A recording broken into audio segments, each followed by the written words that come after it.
real reason behind a WWE suspension? John Cena has caught them all Cena-mon. And my review of a terrific Monday Netflix Raw. I'm Ollie Davis, and this is the WrestleTalk News. Support WrestleTalk! Give us a subscribe. John Cena, who Triple H subjectively declared as objectively the greatest of all time, made his last WWE appearance in his home country of Boston on last night's Raw, with more than 16,200 fans selling out the TD Garden. The episode was one of the most newsworthy of the year, with Cena's former fiancée Nikki Bella finally turning heel, the Kabuki Warriors winning the women's tag team titles, and, most importantly, William Regal said War Games! But there was more than enough news coming out of Cena's opening segment, which ran the whole first hour of the show combined. First, Cena announced the plans for his final WWE show Saturday night's main event on the 13th of December. He'll face the winner of the Last Time Is Now tournament in his retirement match. But he also revealed the rest of the card will be made up of main roster stars wrestling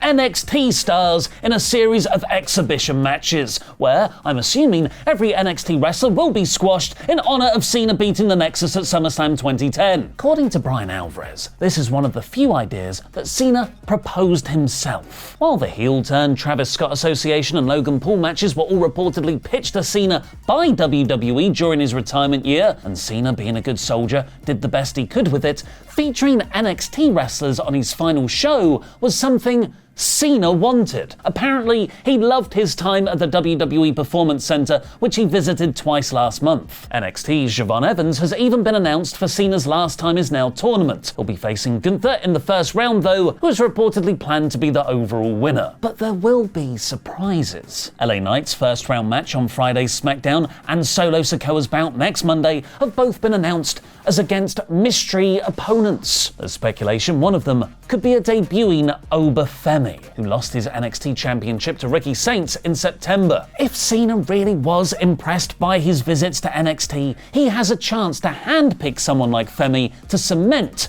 as a new top star on his debut, especially because Cena's opponent in his final match could very well not just be the person who retires him, but also the new Intercontinental Champion. In an impromptu match, Cena beat Dirty Dom to win the IC title, the only main singles belt that has eluded him throughout his career, which he'll likely hold on to until his retirement on December 13th. Because while there's speculation he'll also have a match at next week's Madison Square Garden Raw, the main match planned for him between now and December 13th won't be for the title. According to Abu on Selfmade, WWE is planning for Cena to be on Team CM Punk in the War Games match at this month's Survivor Series. I was told 3 months ago around SummerSlam that WWE wanted to sell tickets for Survivor Series and were going to do that by putting Cody Rhodes, Roman Reigns, CM Punk and John Cena in one War Games team. A lot has changed and then changed back since then. At one point, Cena was scheduled to take on Dirty Dom at Survivor Series, but that was obviously moved forward to Raw. Cody was reportedly removed from the team because he was going to have a match against Jacob Fatu, but Fatu is now out due to dental issues. WWE apparently see a lot of hurdles into adding Rhodes back onto the team,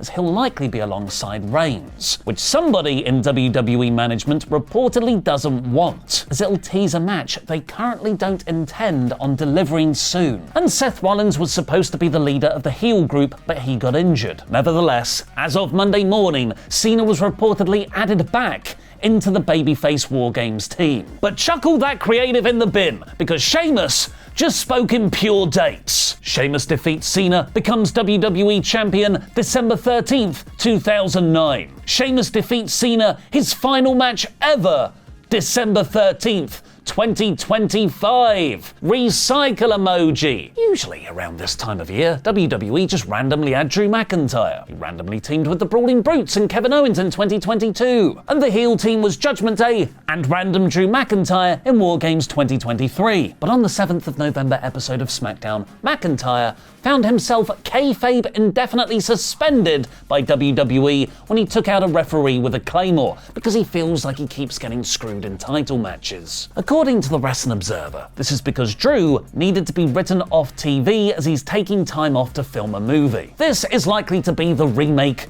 of Highlander, which stars Henry Cavill, Russell Crowe, and fellow WWE alumni Dave Bautista, although Cavill was reportedly injured during pre-production training, so shooting was supposedly delayed until January. This isn't my first wrestling, Henry Cavill. Sounds like a big worky McWork face. Highlander number 30 Rumble entrant confirmed. It's in Saudi Arabia. It won't matter. But now it's time for my review of Monday Netflix Raw in about 5 minutes. This was a special episode of Raw. It opened on shots on the college Cena attended down the road, the football field he played on as a teenager. After a wrestling career that spanned over a quarter of a century, that Boston boy was doing his final show in his home state. So, fittingly, the show opened on Triple H cutting a promo. He's not the focus, everyone. Triple H, true to form, managed to cut a promo introducing Cena that mostly crapped on wrestling fans and put over himself. He said these days we live in difficult times where everyone has an opinion. The fans, the wrestlers. Geez, it's so tough being me when all I'm trying to do is make Ari Emanuel loads of money and be best friends with Robert Kennedy Jr. The reason he was talking about opinions is because he was building to saying there is one thing we can all agree on, though. But then he couldn't even do that, because then he went back on that premise, saying how he's actually the only person who can have a truly objective opinion on who the greatest of all time is. Because he's been a fan, he's been a wrestler, he's been ahead of the company. So, objectively,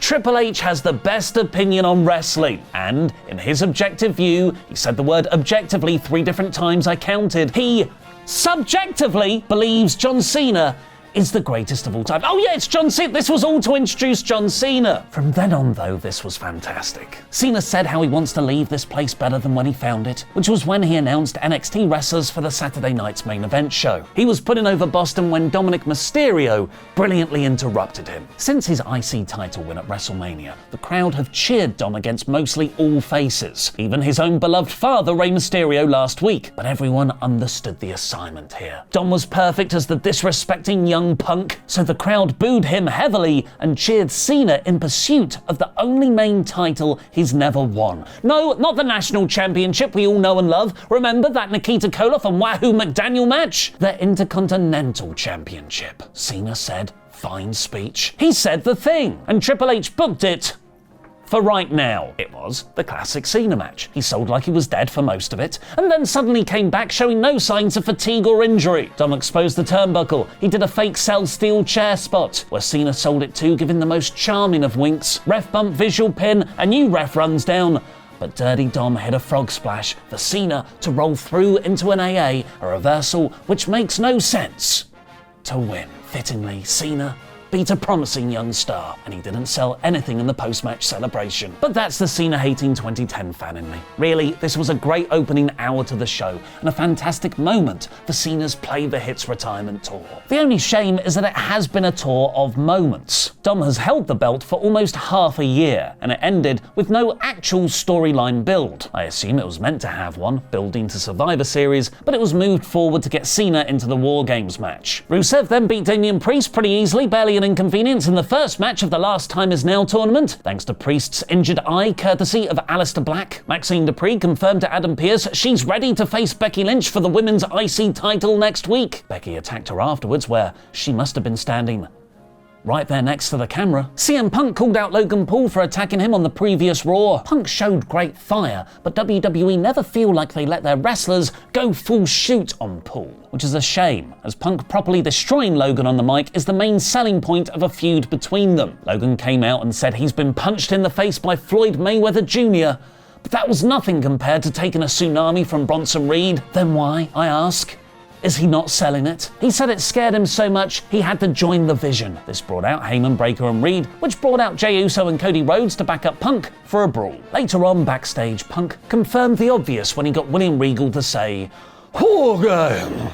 The potential star power will be insane. To see Punk, Cena, Cody and Roman standing shoulder to shoulder. Jey Uso is also there, but the storyline to bring them together feels lacking. It's a case of, oh, it's that time of the year. We should book a War Games, rather than, this faction-based feud has reached such levels of intensity, we should book a War Games. Stephanie Vaquer beat Raquel Rodriguez, so the Judgment Day prophecy is written, so it must be done. Nikki Bella stopped Roxanne Perez from interfering, but really, it was a swerve, because Nikki turned heel and attacked Stephanie afterwards. Now that's happened, we can finally focus on complaining that Nikki Bella is getting a women's title shot in 2025. Sheamus beat Shinsuke Nakamura in the other Last Time Is Now tournament match, because WWE keep trying to make Sheamus vs Rusev happen. And the main event saw the Kabuki Warriors beat Charlotte Flair and Alexa Bliss in another great women's tag match. I really never thought I'd be into Charlotte Flair as a face, yet here I was, popping for a hot tag, clapping her moonsaults. She had the match won too, with a figure 8 on Asuka. Alexa awesomely intersected Kyrie with a jumping Sister Abigail, but then the new team of Nia Jax and Lash Legend broke it up, letting Asuka